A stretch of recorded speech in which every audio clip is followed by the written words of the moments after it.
जय श्री कृष्णा। राधे राधे। हे प्रिय भक्तों, स्वागत है आपका हमारे YouTube चैनल शिव और शक्ति में। हे प्रिय भक्तों, आपका दिन शुभ और मंगलमय हो। हे प्रिय भक्तों, आज हम सावन मास महात्म्य के दूसरे अध्याय और साथ ही भोलेनाथ और उनके एक सच्चे भक्त की कहानी को सुनेंगे, जिसके पास भोलेनाथ को अर्पित करने के लिए कुछ भी नहीं था। इस कहानी को उन लोगों को तो जरूर ही सुनना चाहिए जो कि भोलेनाथ को कुछ भी अर्पित नहीं कर पाते हैं। तो आइए मन में गौरी पुत्र गणेश, भगवान श्री हरि और अपने कुलिश देवी देवताओं का ध्यान करते हुए श्रावण मास महात्म्य की कथा का रसपान करते हैं। तो एक बार प्रेम से बोलिए, गौरी पुत्र गणेश भगवान की जय।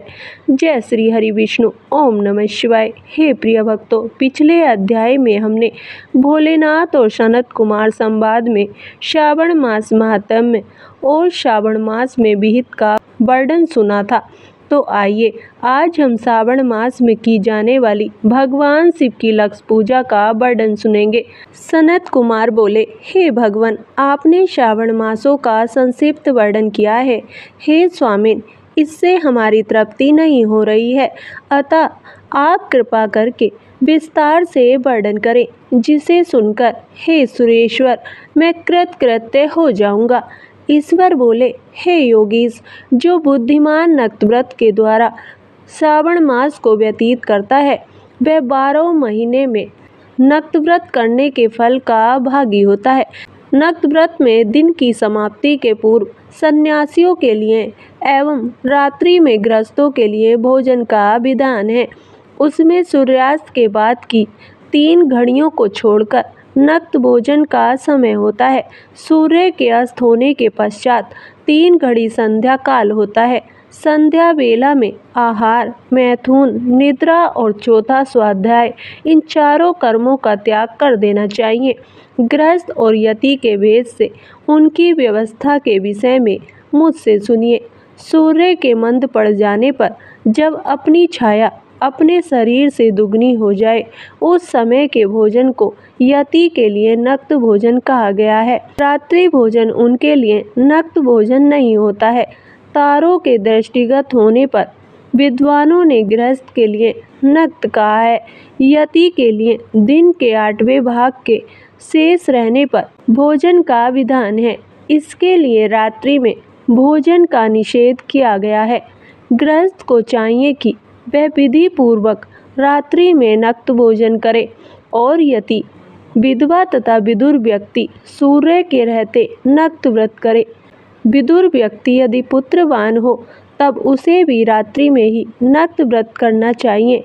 अनाशमी हो अथवा आशमी हो अथवा पत्नी रहित हो अथवा पुत्रवान हो, उन्हें रात्रि में नक्त व्रत करना चाहिए। इस प्रकार बुद्धिमान मनुष्य को अपने अधिकार के अनुसार नक्त व्रत करना चाहिए।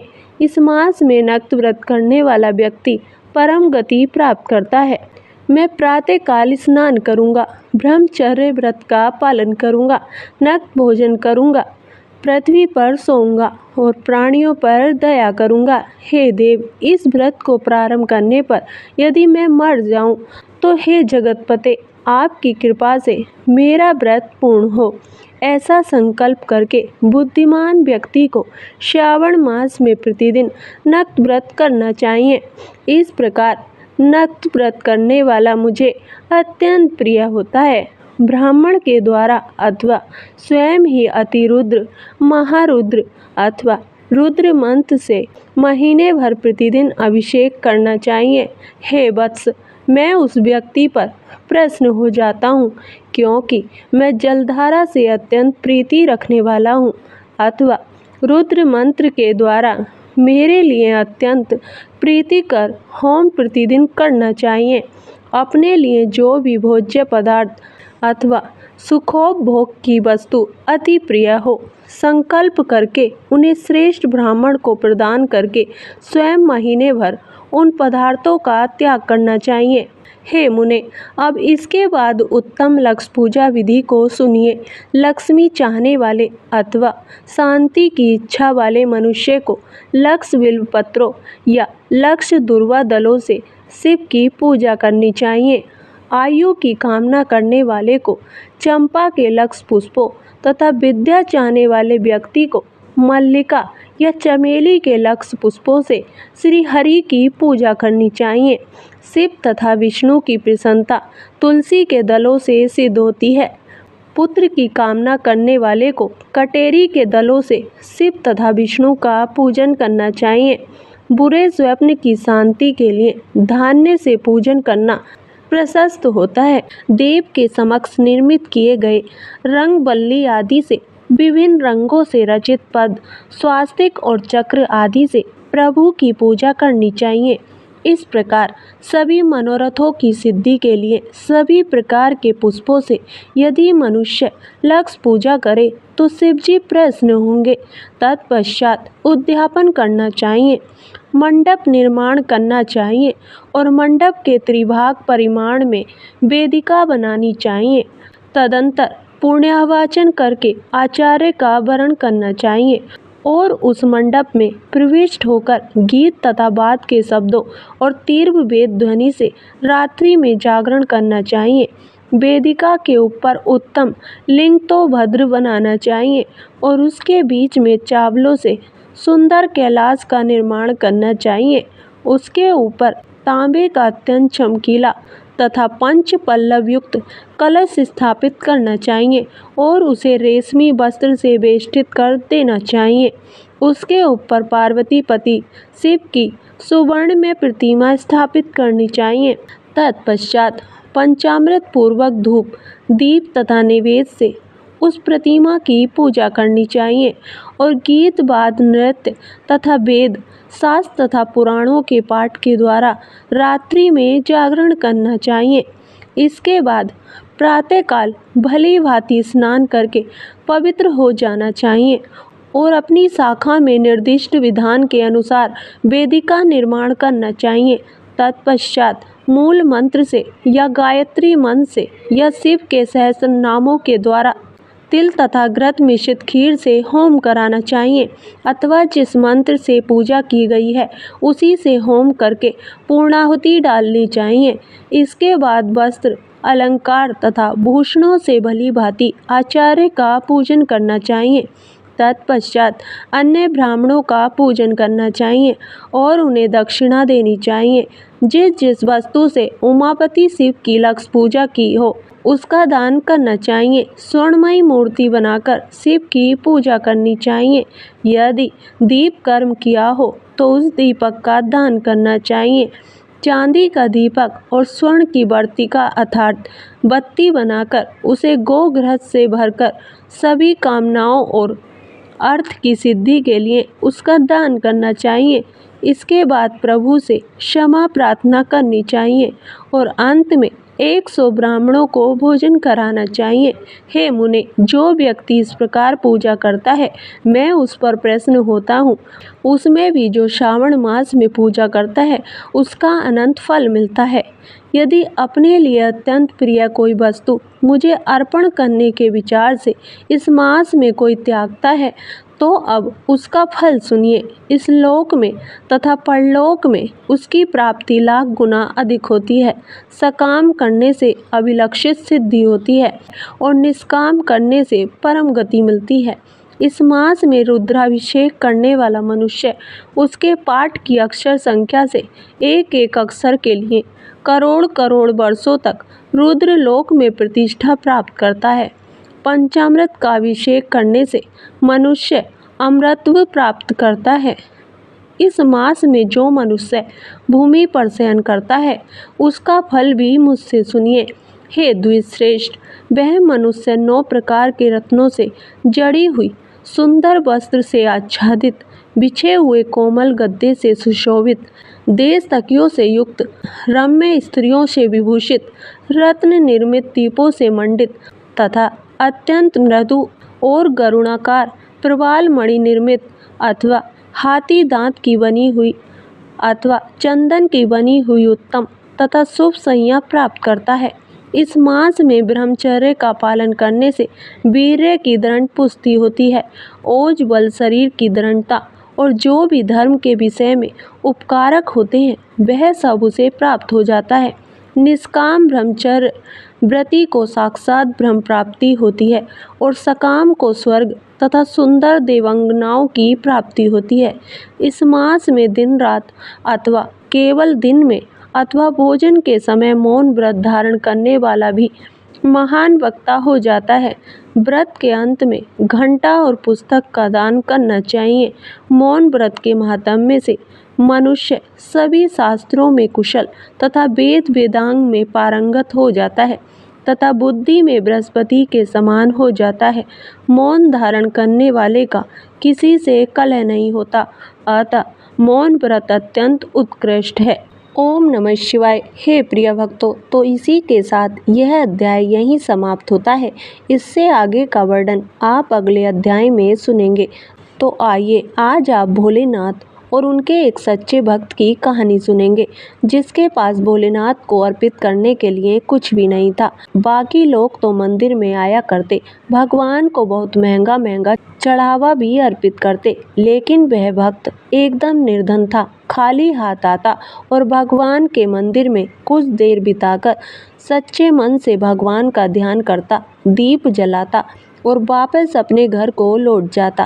कहते हैं कि जब भी हम किसी को सुख देते हैं तो बदले में हमें भी सुख मिलता है। कभी कभी देर से मिलता है लेकिन मिलता ज़रूर है। और भोलेनाथ तो अपने भक्तों पर बहुत जल्दी प्रसन्न हो जाते हैं, इसलिए तो भोलेनाथ कहे जाते हैं। बहुत दयालु हैं। कहते हैं अगर हम सच्चे मन से भगवान को पुकारें तो हम कितनी भी मुश्किल में क्यों ना हो, भगवान हमारे दुखों को दूर जरूर करते हैं और हमारी जो भी इच्छा है वह भी पूर्ण करते हैं।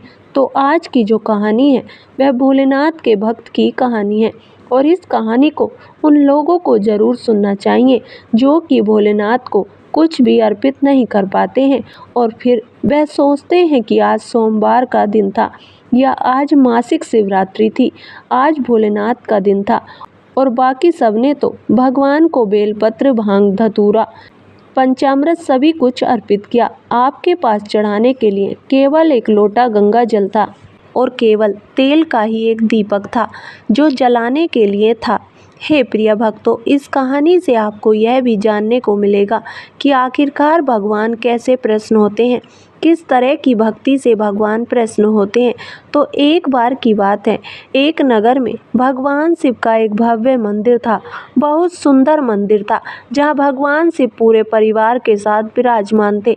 वहां पर हर वर्ष दूर दूर से भक्तजन शिव जी के दर्शन करने के लिए आते थे।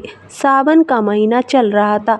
दूर दूर से कावड़ लेकर भगवान शिव का जलाभिषेक करने आए हुए थे। मंदिर पूरा भक्तों की भीड़ से भरा हुआ था। तभी अचानक आकाश में बिजली कड़की और सोने का एक थाल उसी जगह से उतरा। उसी के साथ एक भविष्यवाणी भी हुई कि जो कोई भी मनुष्य भगवान शिव का सच्चा भक्त और प्रेमी होगा उसी को यह थाल मिलेगा। मंदिर के भवन में उपस्थित सभी लोगों ने यह भविष्यवाणी साफ साफ सुनी और सुनते ही धीरे धीरे सभी लोग इकट्ठे हो गए। सोने का था तो सभी लोग चाहते थे कि यह थाल हमें ही मिले।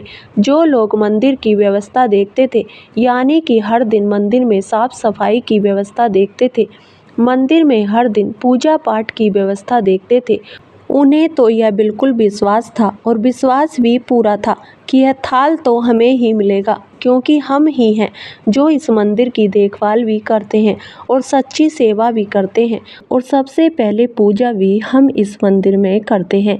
तो इस तरह से उन्हें तो पूरा विश्वास था, इसलिए वह भीड़ में सबसे आगे जाकर खड़े हो गए कि हम इस थाल को सबसे पहले छुएंगे। सबसे पहले एक पंडित जी आए और बोले कि देखिए, मैं भगवान का हर दिन नियम से अभिषेक करता हूँ, इसलिए मैं ही भोलेनाथ का सबसे सच्चा प्रेमी और भक्त हूँ, इसलिए यह थाल तो मुझे ही मिलनी चाहिए। ऐसा कहकर पंडित जी ने सोने का थाल उठाया।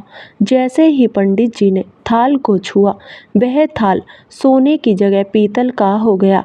वह पीतल में बदल गया, जिसे देखकर पंडित जी बड़े शर्मिंदा हुए। उन्होंने थाल को उसकी जगह पर रख दिया और वहाँ से दूर खड़े हो गए। इसी तरह वहाँ पर भीड़ में उपस्थित लोगों ने बारी बारी से खुद को आजमाया। बाकी जितने भी लोग वहाँ पर थे, वह सभी आते, थाल को छूते और थाल कभी मिट्टी का तो कभी पीतल का बन जाता। वह थाल सोने का नहीं रहता था। इस तरह वह थाल को उसी जगह रखकर वापस आ जाते थे। इसके बाद जब उस नगर के राजा को इस बारे में पता चला तो राजा दौड़े दौड़े आए। राजा के तो धन सुख संपत्ति की कोई कमी नहीं थी। राजा सोचने लगे कि मैंने महादेव के मंदिर में बहुत भारी दान दक्षिणा दी है, मंदिर निर्माण में भी मैंने सहयोग किया है, इसलिए यह थाल तो मुझे ही मिलना चाहिए। ऐसा कहकर जैसे ही राजा आगे बढ़े और जैसे ही थाल उठाया, थाल तांबे का हो गया। यह देखकर महाराज भी बड़े शर्मिंदा हुए। थाल को वापस चुपचाप उसी जगह पर रखकर एक तरफ खड़े हो गए। इसके बाद इसी तरह एक से बढ़कर एक दानी महात्मा और भक्त पधारे, लेकिन किसी के हाथ में थाल पीतल का हो गया और किसी के हाथ में तांबे का हो गया और किसी के हाथ में मिट्टी का हो गया, सोने का तो रहा ही नहीं। तब सभी लोगों को पता चल गया कि हम में से कोई भी महादेव का सच्चा भक्त है ही नहीं। यानी कि अब तक हमने अपने जीवन में महादेव की जो पूजा भक्ति की है, वो सच्ची थी ही नहीं। उस सभी में स्वार्थ या झूठ था, दिखावा था। उसी समय एक गरीब किसान का वहां आना हुआ। बेचारा महीनों बाद आज चातुर्मास के शुभ अवसर पर भोलेनाथ के दर्शन करने आया हुआ था। चातुर्मास का समय कभी भी बुरा नहीं होता। चातुर्मास के समय में शुभ मांगलिक कार्य नहीं किए जाते, लेकिन इन 4 महीनों में भगवान की भक्ति जरूर करनी चाहिए। पूजा पाठ से संबंधित, जैसे कि आप भजन कीर्तन, महापुराण की कथाओं का पाठ या श्रवण इन दिनों में कर सकते हैं। तो चातुर्मास के शुभ अवसर पर बेचारा बहुत दिनों के बाद वह भोलेनाथ के दर्शन करने आया हुआ था। एक तो गरीबी और ऊपर से गृहस्थी के बोझ तले दबा हुआ वह गरीब दिन रात खेतों में मेहनत मजदूरी करके अपना और अपने परिवार का गुजारा किया करता था। अभी रास्ते में ही आ रहा था कि कोई भिखारी उसे मिल गया और कुछ मांगने लग गया। इस किसान को उस पर दया आ गई। अपने खाने के लिए जो वह खाना लाया था, जो कि वह काम करने के दौरान अक्सर बीच बीच में खा लिया करता था, उसने वही खाना भिखारी को दे दिया, यह सोचकर कि शायद इस खाने की ज़रूरत मुझसे ज़्यादा भिखारी को है। थाल के बारे में उस गरीब किसान ने भी सुना हुआ था, लेकिन उसने इस ओर ध्यान बिल्कुल भी नहीं दिया, यह सोचकर कि मैंने तो ना कभी भगवान को चढ़ावा चढ़ाया, ना कभी मैं नियम पूर्वक मंदिर में गया और ना ही कभी मैंने ब्राह्मण को भोजन कराया, ना कोई दान दक्षिणा ही दी है। हे प्रिय भक्तों, दान दक्षिणा कैसे देता? बेचारा बड़ी मुश्किल से तो अपने परिवार का पेट पाला करता था। तो वह व्यक्ति सीधा मंदिर में गया और महादेव का पूजन करके बाहर आ गया। परिक्रमा करके जब वह जाने को तैयार हुआ था, तभी पीछे से एक व्यक्ति बोला, जो भीड़ में ही था। उसने कहा कि भाई जरा तुम भी इस थाल को उठाकर देख तो लो, हो सकता है कि तुम ही वह सच्चे भक्त हो जिसके लिए यह थाल आसमान से उतर कर आया है। किसान को लगा कि वह व्यक्ति उसका मजाक बना रहा है। किसान ने हंसते हुए अपना दुख छुपाते हुए कहा कि हे भाई, मैं तो कभी कोई पूजा पाठ भी नहीं करता और महीनों में एक आधी बार ही मंदिर आ पाता हूँ, मैं कहाँ का सच्चा भक्त। तब अजनबी व्यक्ति कहने लगा कि भाई, हम सभी तो देख चुके हैं, हमारी भक्ति तो बिल्कुल भी सच्ची नहीं है। अब तुम भी अपना हाथ लगाकर आजमा कर देख लो, सोने का थाल मिले या ना मिले, किंतु यह तो पता चल जाएगा कि तुम्हारी भक्ति में कितनी सच्चाई है।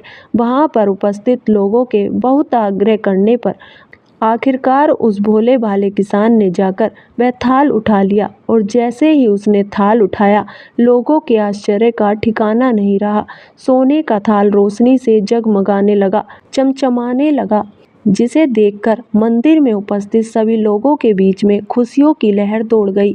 सभी लोग देखते ही देखते उस गरीब किसान के और महादेव के जय जयकार लगाने लगे और पूछने लगे कि भाई, तुम ही तो वो सच्चे भक्त हो, अब हमें यह भी बता दो कि आखिरकार महादेव की भक्ति कैसे करते हो, कौन सा उपाय करते हो जिससे महादेव तुमसे इतने प्रसन्न हैं। तब वह किसान कहने लगा कि भाई, मैं कोई भक्ति नहीं करता। हाथ जोड़कर कहने लगा कि मैं तो केवल दिन रात खेतों में काम करता हूँ और थोड़ा समय निकालकर अपनी सामर्थ्य के अनुसार ज़रूरतमंद लोगों की मदद कर दिया करता हूँ। इसके अलावा मैं कोई भी विशेष कार्य नहीं करता। फिर लोग पूछने लगे, तो फिर बताओ, तुम लोगों की मदद क्यों करते हो? किसान ने मुस्कुराते हुए कहा, दूसरों की मदद करके जब उनके चेहरे की मुस्कान देखता हूँ तो मुझे उसमें परम आनंद की प्राप्ति होती है, बहुत खुशी होती है और इतनी खुशी मिलती है कि मैं शब्दों में उसे बयान भी नहीं कर सकता। शायद यही कारण होगा कि महादेव मुझसे इतने प्रसन्न हैं। तो वहाँ पर उपस्थित लोगों की आंखें खुल गईं कि किस प्रकार की भक्ति सच्ची होती है। हे प्रिय भक्तों, हमेशा ध्यान रखें, अगर आप खासकर मंदिर में जा रहे हो, किसी भी शुभ कार्य के लिए जा रहे हो, रास्ते में कोई भी ज़रूरतमंद व्यक्ति दिखाई दे तो उसे कभी भी अनदेखा करके आगे ना बढ़ें। क्या पता भगवान के स्वरूप में आपके पास आपकी परीक्षा लेने के लिए आ जाए। कुछ न कुछ, जो भी आपकी सामर्थ्य हो, कुछ ना कुछ उस ज़रूरतमंद व्यक्ति को आप ज़रूर दें। और देखिए, हमारे पास यदि कुछ भी नहीं होता तो ज़रूरी नहीं कि हम पैसों से ही किसी की मदद कर सकें। हम किसी का मनोबल बढ़ा सकते हैं और किसी की दुख तकलीफ को पूछकर उसकी परेशानी का हल उसे बता सकते हैं। हम किसी न किसी रूप में यदि किसी भी ज़रूरतमंद की मदद करेंगे तो महादेव हम पर ज़रूर प्रसन्न होंगे।